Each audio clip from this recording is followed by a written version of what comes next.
the third time in the last few years that we've had a basketball Hall of Fame event. In 2005, we honored the 55-56 team on the occasion of the 50th anniversary of the 16-2 season. 2008, we honored all the 1,000-point scorers, won 4 of them. And now in 2011, we turn and we honor the captains.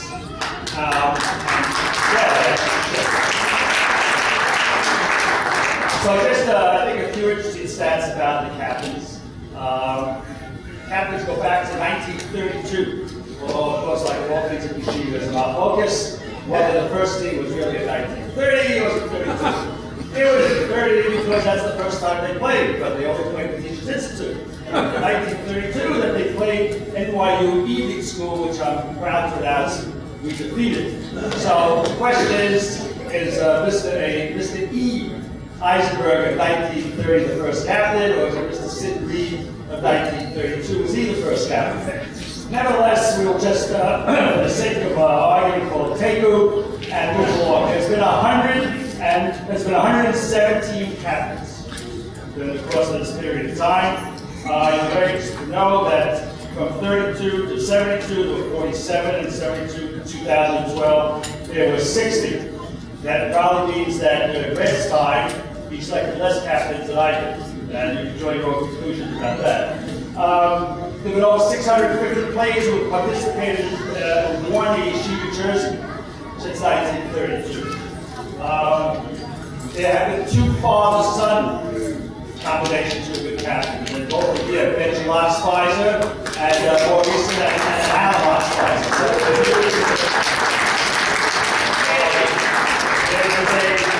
And there was one other father-son combination, and I guess you know what happens. Okay.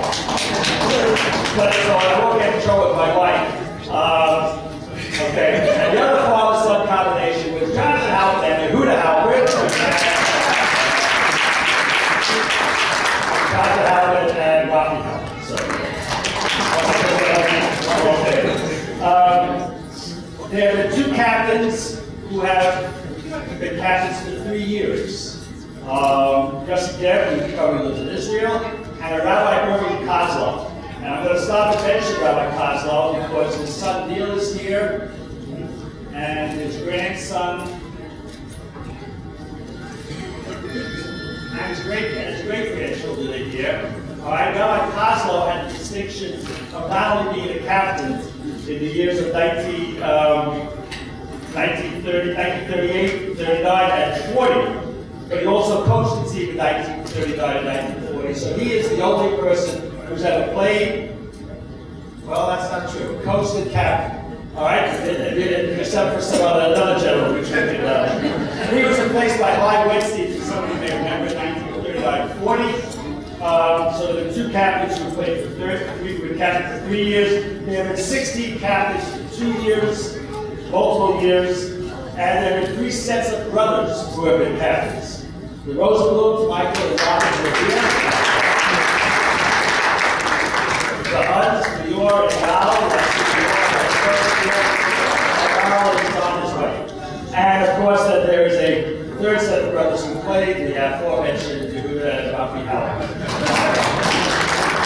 I also want to mention another interesting statistic that goes along with the captains. That is, over the years, certainly in my period of time when I kids, we go back to the next time, that there were what's been called season ticket holders. By season ticket holders, these are parents who attended almost every single YU game in which their kids participated, and even then some. So, we can start with Max Rosenblum, who takes him and his wife, who take to see Robert and Mike play. Sam Rosenblum. Oh, Sam Rosenblum. Oh, that's what I'm sorry. Sam Rosenblum. Right, I'm sorry. A solid Sashi Teichman, who we came to all the games to watch Rudy play. There's Harold Cohen, who's actually came to see Bob play. Perfect Shalowitz, who came to see David play more recently. Rabbi Moshe and Vivian Deese, who never missed the game when David was playing. So these are what I call the season ticket holders. And of course, that is the grandest season ticket holder of all time. One person who's reckoned, I know will never be surpassed. Other coaches will come and coaches will go. but I really doubt if there'll ever be a season ticket holder who has witnessed 887 Yeshiva University basketball games going back to 1962, when she was known as the Viva Goals, and more recently, in the past 45 years, as Viva Halpert.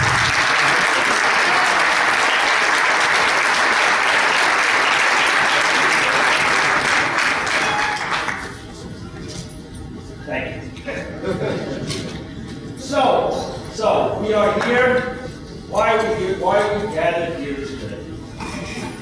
We are gathered here today to honor captains. Is Danny Geller here? I know he was supposed to come. Yeah. Danny Geller. So I just want to go back and mention a few of the captains from Red's time. I want to especially single out Danny Geller because he was not only a captain of 1948, 1949, but for many of you don't realize, and many of us should realize, that he, along with High Weinstein and Red, were responsible for the creation of the Metropolitan Yeshiva High School, of which many of us here participated, and continue to have our grandchildren participating today, and our children participating today. And one of the reasons why there was a Yeshiva High School basketball team was the efforts of Danny Geller.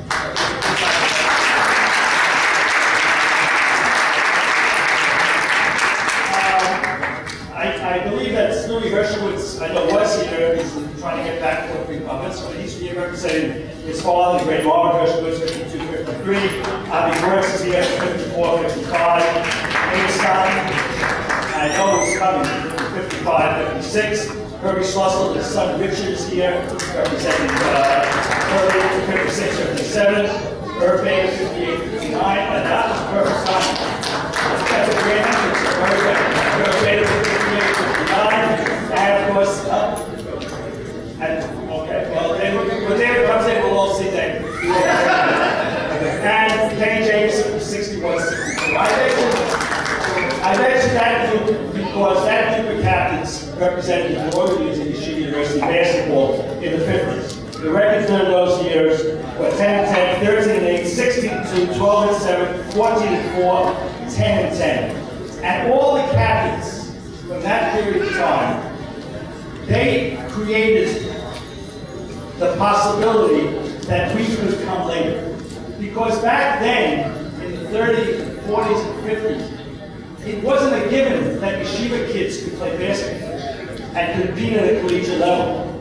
But they created that feeling, and they proved to everyone that Yeshiva kids could go out and compete with everybody else, and it was a standard normative thing, and it's based upon them that everything that we have today, has been built upon today.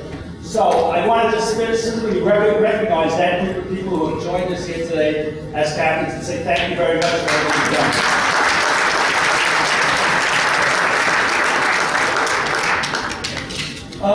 The middle years, the 60s and 70s, which I must take lots of responsibility for, were not glory years. But perhaps the group of captains who played there that period of time should be respected the most.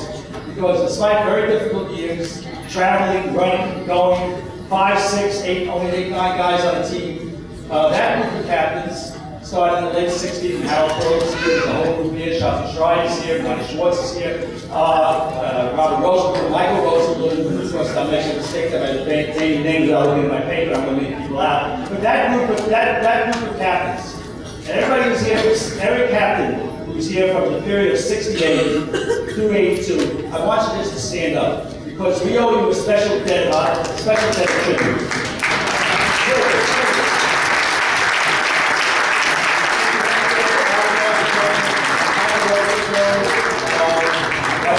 Bruce Wade, Harold Pearl, Mark Roman, Bobby Sheff, David Hershowitz, Alan Blumenthal, and of course Alan Osler.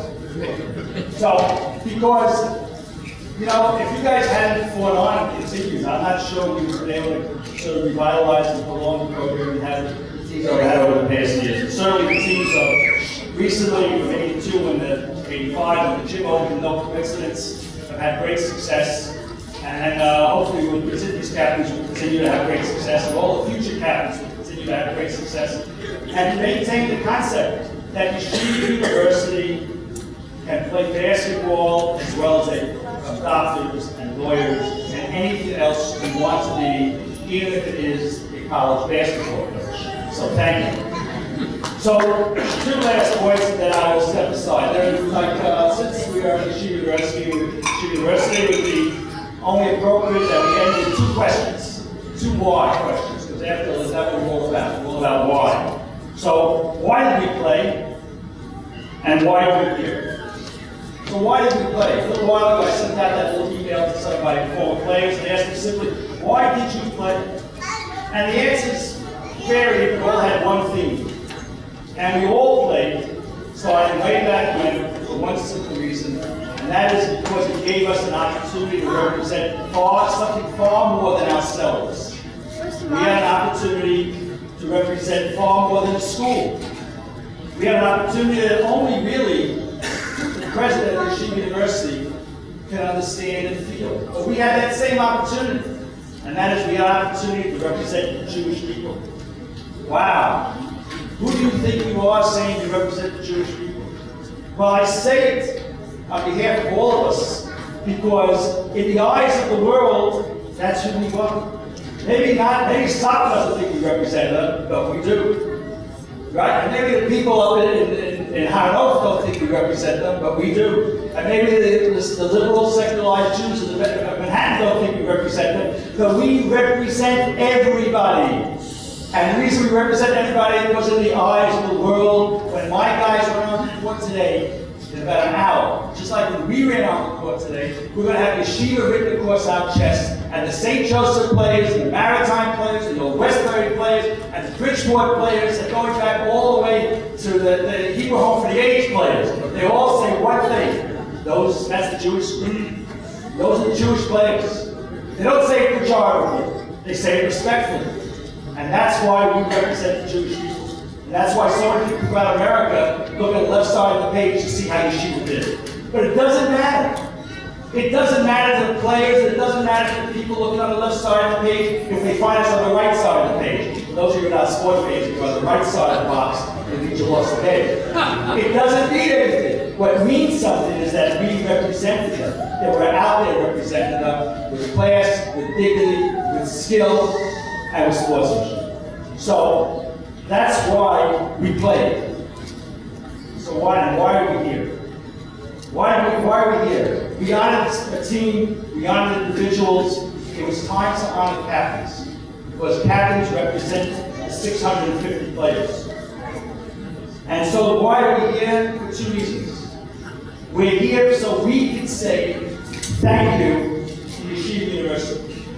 Thank you, Yeshiva University, for giving us an opportunity to play college basketball. Thank you, Yeshiva University, for giving us this unique, incredible opportunity to go on the floor and represent the Jewish people. I've gotten to do that over 800 times. 800 times. That's longer than the Prime Minister of Israel. It should not, hopefully, it will not be longer than the President, but it's 800 opportunities. Do you know how incredible that is? And how incredible the experience you guys had to have an opportunity to go out and represent. So we're here to thank Yeshiva University for that opportunity. Yeshiva University, just to tell you very quickly, and it's representative. In 1975-76 there were 9 players on the team. Every one of the 9 players became either a doctor or a lawyer or a dentist. That means the following, that these guys traveled, practiced, all of you, everybody traveled, practiced, played, and still became anything you wanted to become. Whatever it is you wanted to become, you were able to do that. So, we thank Yeshiva University for giving us that opportunity. And finally, last but not least, I think it's very important, and I think everything you see here, what Lana's done, what the president has done, what everybody at Yeshiva University has done for us here, it's a day that Yeshiva University can turn to us and say to us, captains, Yeshiva University players, thank you. Thank you for what you did for Yeshiva University. Thank you for sacrifice. Thank you for playing. Thank you for representing us with dignity and flash to the entire basketball community and beyond. So that when people talk about Yeshiva University, they can say, yes, they're leaders of the Jewish community. They are the doctors, they are the lawyers, they are the businessmen, they are the community leaders, the rabbis, the teachers. And they were basketball. I remember seeing them play. So, Yeshiva University today is an opportunity for us to say thank you to Yeshiva. It's an opportunity for Yeshiva to say thank you to us. It's a great day, and on a personal note, it's an opportunity for me to thank the President.